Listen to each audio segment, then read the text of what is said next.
over 1 million. By January 2022, over 1 million men joined the labor force in this country. But according to Professor of Sociology at Indiana University, Jessica McCrory-Calarco, there is a stark contrast between that number and the number attributed to women. So 1 million men, she says, compared to 39,000 women. Calarco explained that while men have essentially recovered financially through the pandemic, women continue to fall drastically behind. Why? The answer sadly makes sense. I saw it with so many actually Sinai Temple members and congregants over the past few weeks. When kids get sick, childcare disproportionately falls on women and mothers. Mothers are choosing not to go back to work because childcare centers continue to close, time and time again. And so it's the women that find themselves more often juggling. And those promotions remain on the table or scooped up by someone else when your little one is exposed to COVID or some other kind of illness and forced to quarantine. I'm bringing up this disparity on Sisterhood Shabbat because I think one of the failings of our society is that we have forgotten to make the case for sisterhood.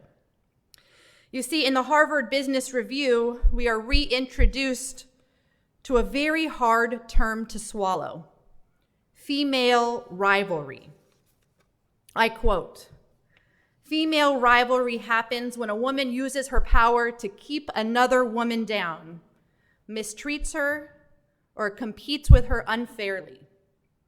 That often, while women in theory want other women to move forward in the job force, there's this underlying feeling that there's not enough room at the table for all of us, that women need to push each other down in order to succeed. There's a greater sense of judgment from women to women when we make mistakes. In other words, who is driving female rivalry? Yes, it is a greater societal problem. But women, we're not doing each other any favors when it comes to rising and growing and moving forward. Yes, we can say, where are the men supporting women during this global pandemic? But I think then we're missing a very important piece of the puzzle when we forget to ask each other, when supporting fallen women, struggling women, where are the women? Are we embracing each other, or are we pushing women further and further behind? And yet,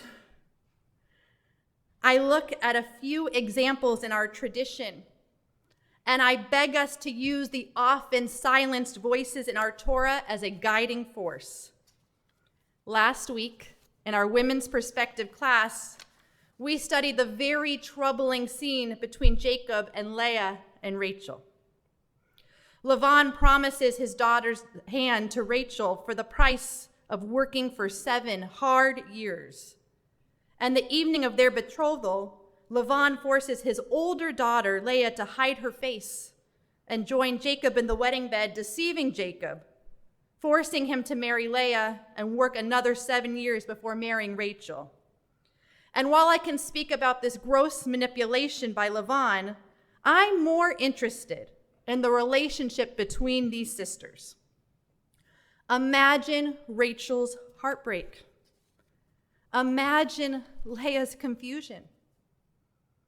Rashi, the medieval commentator, explains that Rachel's greatest concern that day was not of a potentially lost love, but rather her greatest concern that day was of her sister's shame.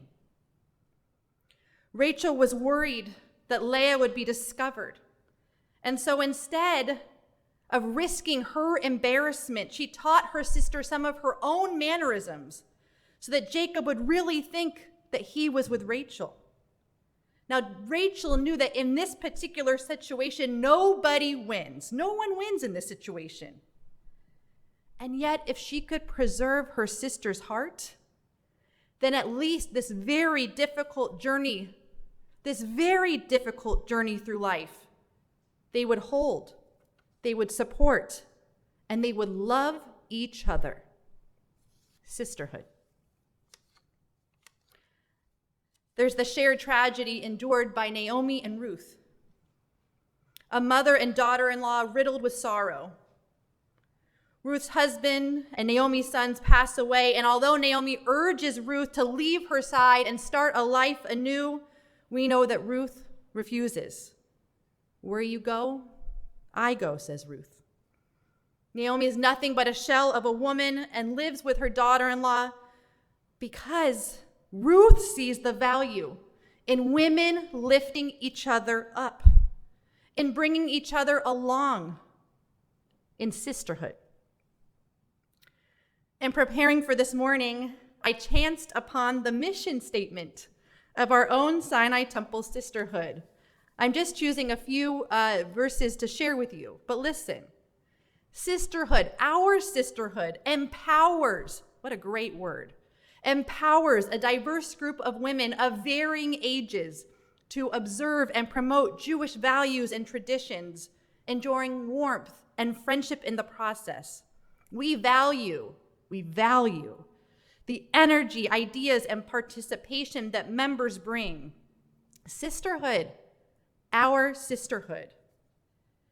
Now, this is not a naive attempt to say, here at Sinai Temple, we have discovered the inroads to quelling female rivalry. But what I will say is that the idea of sisterhood, the notion that women can come together to champion each other, that Jewish women take the time to call each other when we are ill or lonely, depressed, or isolated, that women work with each other to both better our individual and communal lives, well, that exists every single day in these halls. It exists every day across synagogues in this country. It's something we are working on. And it's a stark reminder that the case for sisterhood is needed now more than ever.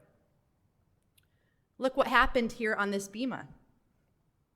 Jewish women of different ages, backgrounds, and professions and passions shared in a Shabbat service, wishing each other yasher koach after leading the congregation in prayer, teaching each other and modeling, I believe, for women everywhere, and for this I thank technology. I hope people are watching, that we reach higher when instead of criticizing each other's bodies, or our clothing, or how we parent, or how we work. Instead, we modeled today that we choose to be together, to pray together, to learn together. We chose this morning, and we choose every day to lift each other up. I recently watched a video, maybe you did too, in which a professor held up a glass of water and asked his students how heavy the glass of water is. And one student answered, well, how heavy is it? It's 8 ounces. And the professor shook his head. Another student who wanted to get the answer right offered, is it 10 ounces? No, the professor said. Listen to the question. How heavy is the glass of water? Confused, another student who was just anxious again said, well, 16 ounces? I think the professor got frustrated. This is not 16 ounces. But the professor said, the longer someone holds this glass of water, the heavier it will feel. And until we set it down, it will feel heavier and heavier.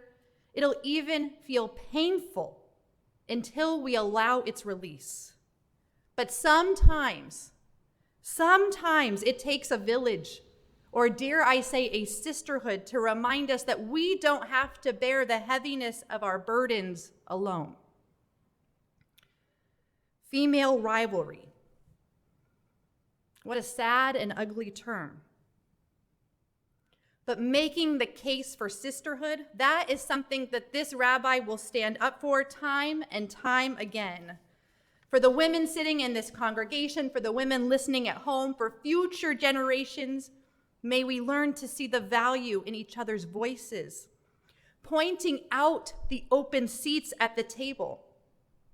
And know that we can be championed and not judged. That we can be encouraged, not dismissed. That women can make room for women. Sisterhood, we have never been quiet. We're not known for that. So let's make sure that the women who need us most, the women who are struggling to be seen, the women who are wondering in their teenage years, is there a place for me in this society in years to come? May they hear us loud this morning, that we are acknowledging each other, that we are rooting for each other. And may they hear us this morning knowing that they are not alone. And God willing, we will all push through this pandemic. Certainly, we are challenged and transformed, but let us understand, with our sisters by our side, we are here. We are sisterhood, stronger than ever. Shabbat Shalom.